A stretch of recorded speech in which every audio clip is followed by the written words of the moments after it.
Oke, kita belajar dulu tentang cara menentukan konfigurasi elektron ya. Seperti yang sudah dijelaskan sebelumnya ya pada bahwa konfigurasi elektron itu kan menyebar di atom, di mana dia bergerak mengelilingi inti atom pada orbit atau kulitnya sendiri-sendiri ya. Maka ya kita harus tahu misalkan ya atom itu memiliki 3 kulit ya. Ini inti atom, kulit pertama, kulit kedua, kulit ketiga. Nah, apakah kulit yang pertama itu jumlah elektronnya sama dengan elektron di kulit kedua? Pasti beda kan, dari ukuran juga udah beda. Dan kalau misalkan atom ini punya 10 elektron, lalu bagaimanakah pembagiannya? Apakah 10-nya taruh di luar, atau mungkin ditaruh dalam semua 10, atau mungkin 2 berapa? Nah, nggak sembarangan membagi elektron itu, maka kita harus mengetahui dulu. Kita belajar tentang konfigurasi elektron, yaitu adalah gambaran tentang persebaran elektron dalam kulit atau orbitalnya. Nah, kita belajar dulu konfigurasi elektron ya. Contohnya kita pakai kita belajar yang pertama adalah konfigurasi berdasarkan kulit ya. Ini adalah menurut Niels Bohr kemarin yang mengatakan bahwa atom itu kan elektron bergerak pada kulit-kulitnya ya. Jadi nanti kita mengenal ada kulit K, L, M, N, O, P sampai Q ya. Sedangkan yang kedua adalah kita belajar ya konfigurasi elektron itu pada orbital ya. Ini adalah teori dari mekanika kuantum ya. Oke, kita akan belajar dua-duanya, jadi pelan-pelan aja ya, nggak masalah. Oke, kita belajar dulu yang teorinya Bohr. Oke, Bohr kemarin mengatakan bahwa elektron itu kan menyebar di sekeliling atom ya, bergerak pada kulitnya masing-masing. Nah, setiap kulit itu punya elektron maksimalnya ya. Kulit pertama adalah kulit K ya. Kulit kedua kulit L, 3M, maka ada N, ada O dan sebagainya ya. Nah, jumlah maksimal setiap kulit itu punya jumlah maksimal, jadi tidak boleh lebih dari itu. Mengetahui jumlah elektron maksimal pada setiap kulit itu menggunakan rumus 2N kuadrat ya, sehingga 2N nya berapa ini? Yang pertama kan 2 kali 1 kuadrat berapa? 2. Jadi jumlah elektron maksimal pada kulit K atau kulit pertama adalah 2. Sedangkan L ya berarti 2 dikalikan 2 kuadrat berarti 8. M 2 dikalikan 3 kuadrat sama dengan 9 kali 2 18 ya. N 2 kali 4 kuadrat berarti 32, sedangkan O 2 kali 5 kuadrat sama dengan 50 ya. Sampai izin dulu ya, nanti yang lainnya boleh kalian tulis sendiri ya. Jadi ini adalah jumlah kulit maksimalnya ya. Dalam pembuatan atau penulisan konfigurasi elektron tuh harus urut dari yang energi yang paling kecil, dari K, L, M, N, O. Energi yang paling kecil dimiliki pada kulit ke-1 atau kulit K. Jadi mengisinya harus mulai dari K dulu diisi, sudah maksimal, sudah penuh baru ke L, sudah penuh baru ke M. Jadi nggak boleh langsung diisi yang besar dulu, nggak boleh. Jadi harus urut dari yang terkecil sampai yang terbesar. Oke, sekarang kita mulai mencoba mengisi ya. Oke, saya hapus dulu. Bolehlah biasanya kalau mengenalkan cara penulisan konfigurasi elektron menggunakan tabel, tapi nanti setelah waktu kalian mengerjakan boleh nggak pakai tabel, boleh langsung mengerjakan, silahkan ya. Hanya membantu kalian aja di sini. Oke, di sini nulis kulit K, kulit K, L, M, N, O ya. Boleh sampai P, boleh lah. Oke. Ya. Di sini saya tulis itu berapa? K itu maksimalnya adalah 2. L maksimalnya 8, M 18, N 32, O itu 50. Maka P itu berapa ya? 6 kali 2 6 pangkat 2 36 dikali 2 72 ya. Oke. Ya, saya punya misalkan saya punya bilangan, saya pakai unsur belum pakai nama. Oke, saya pakai hidrogen H, 1H. Oke. Nomor atomnya 1, maka protonnya berapa? Protonnya 1, maka elektronnya berapa? 1. Ya. Berarti 1 ini kita letakkan di K saja. Ya, sehingga konfigurasinya menjadi, jadi kalau ditulis biasa ya jadi 1H, konfigurasinya 1. Oke. Jadi gini cara nulisnya ya. Lalu saya punya lagi misalkan saya 6C karbon. Ya, 6C karbon. Punya 6, maka kita isi berapa? Apakah langsung 6 di sini? Nggak boleh ya.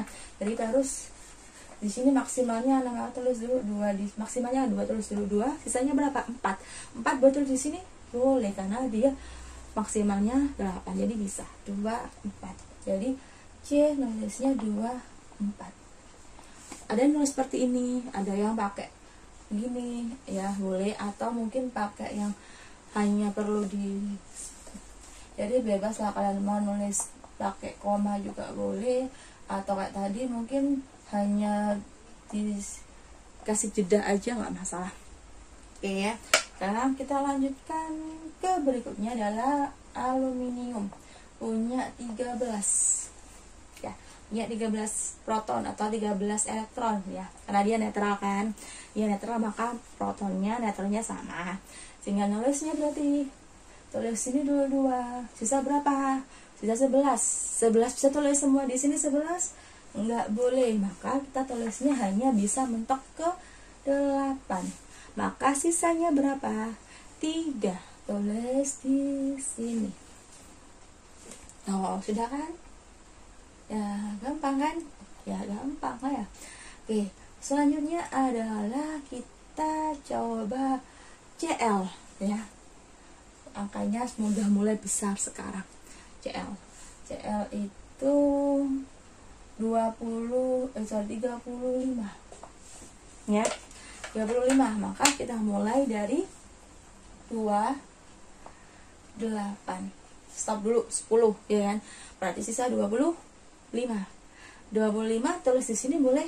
Nggak boleh, maksimalnya 18, tulis 18, 25 dikurang 18 berapa? Sisa 7. Jadi untuk Cl nulisnya adalah 28 18 7 ya. Oke, lalu mau yang besar lagi sekarang? Boleh ya, kita coba yang besar.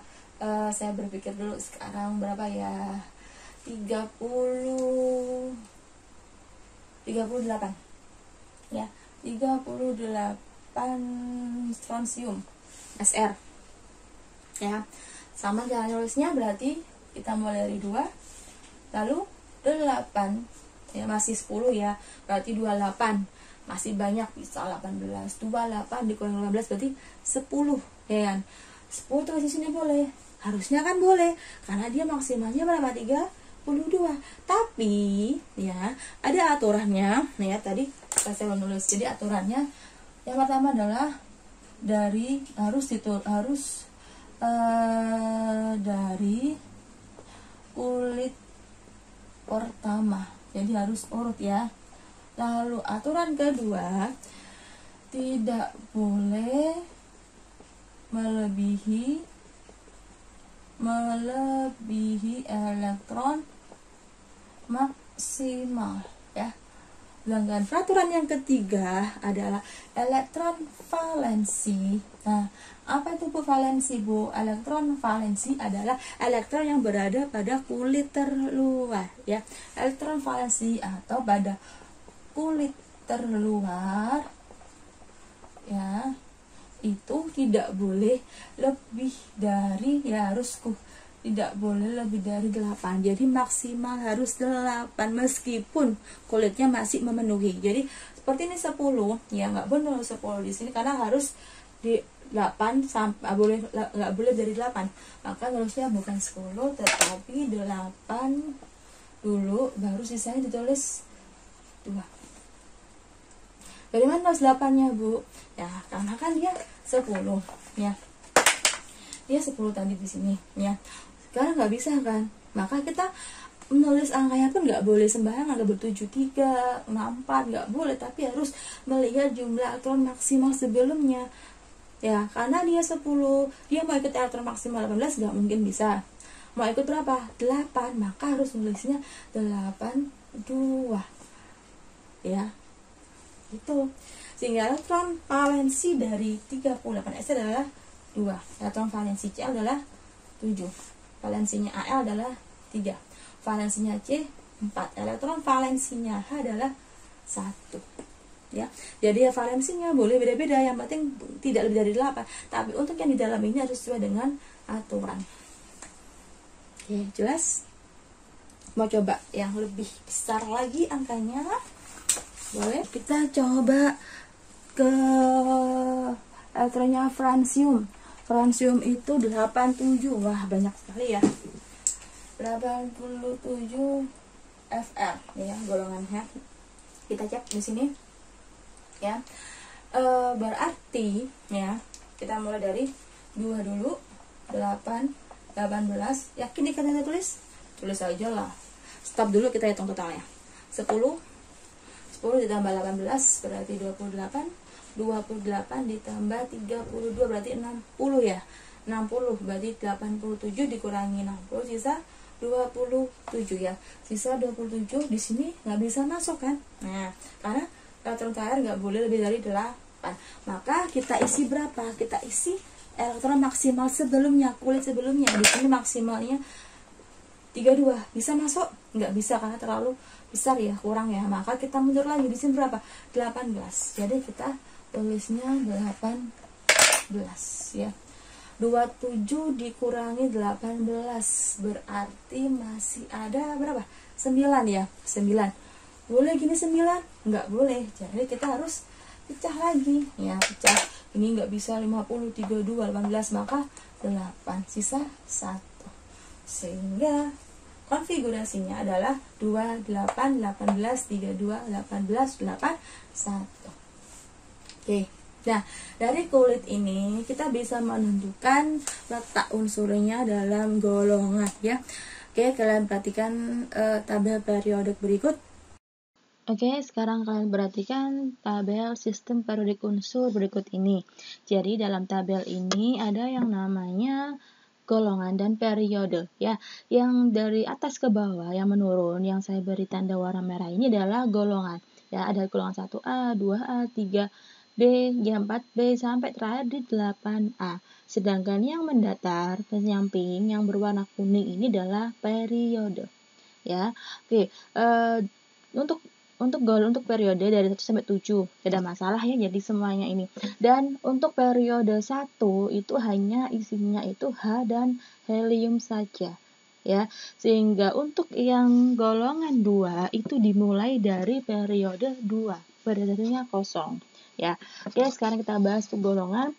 Ada 3 jenis golongan dalam sistem periodik unsur. Yang pertama adalah golongan utama atau golongan A. Jadi ini ya, golongan utama itu mulai dari 1A, 2A, lanjut ke 3A. Jadi yang bawah itu bukan. Jadi kita yang atas sendiri, yang ini ya. Sampai ke 8A. Sedangkan yang ada di bawah, yang letaknya agak ke bawah ini adalah golongan B atau golongan transisi luar. Ya. Sedangkan yang bawah sendiri ini adalah golongan transisi dalam. Oke ya, nanti kita akan belajar pelan-pelan. Kok ini hanya sekedar pengetahuan saja. Oke ya, jelas ya. Dengan cara ini kita bisa menentukan letak unsur dalam golongan. Ya, kita kembali lagi ke papan tulis ya. Oke. Menentukan letak unsur dalam golongan itu bisa menggunakan konfigurasi ini ya. Untuk golongan itu kita menentukannya berdasarkan ini ya, ini H. Ini elektron valensi adalah 1, maka dia adalah golongan 1A. Ya. Valensinya 4, maka golongannya 4A. Nulisnya tidak boleh menggunakan angka, tapi menggunakan angka Romawi. 3 berarti 3 A, 7 berarti 7 A, SR berarti 2 berarti 2 A, berarti ini 1 A. Nah, selain golongan juga ada periode. Periode adalah yang mendatar ya. Di sini ada 1 periode 1, 2, 3, 4, 5, 6, 7. Ada periode 7 ya, 7 periode aja. Sehingga nama tentang periode adalah jumlah kulitnya. Padahal di sini ada berapa kulit dia? Ada 1 saja kan? Hanya ini aja kan? Maka dia periode 1. Nulisnya golongan koma periode. 6C punya 1, 2. Punya 2 kulit, maka dia periode 2. AL 1, 2, 3 periode 3. CL 1, 2, 3, 4 periode 4. SR 1, 2, 3, 4, 5 periode 5. Sedangkan FR 1, 2, 3, 4, 5, 6, 7 periode 7. Nah, konfigurasi elektron berdasarkan kulit ini sangat sesuai digunakan pada untuk golongan A, tetapi dia tidak cocok digunakan pada golongan B ya. Jadi kalau kita coba menghitung yang golongan B ya, misalkan saya punya 25, pakai gitu aja, pakai hitam ya. Saya punya 25 mN mangan ya. Konfigurasinya adalah 2, 8, 10 berarti 15. Nggak bisa kan 15 ini harus berapa? Harus 8 ya. Sama berapa? Berarti sama 7. Oke, di sini berarti dia golongan, harusnya dia golongan 7A periode 4 ya. Oke, apakah dia betul di golongan 7A periode 4? Salah, dia di golongan 7B ya kan. Nah, lalu kita tahunya, kita bandingkan sama CL. CL sama MN sama-sama golongan 7. Bedanya ini A ini B, ini juga 4 periodenya. Maka kita tahu A sama B dari mana? Nah, susah kan? Sehingga konfigurasi kulit ini berdasarkan kulit atau bor ini disempurnakan lagi oleh konfigurasi elektron berdasarkan orbitalnya. Jadi selanjutnya kita akan belajar konfigurasi elektron berdasarkan orbital. Oke anak, untuk lebih memahami materi pada pertemuan ini, kalian coba kerjakan 8 soal ini. Kalian menuliskan konfigurasi elektronnya serta letak unsurnya dalam sistem periodik unsur. Ya, golongan dan periodenya kalian tentukan ya. Kalian tulis di buku tulis, lalu nanti kalian kirim di Google Classroom. Oke, selamat belajar.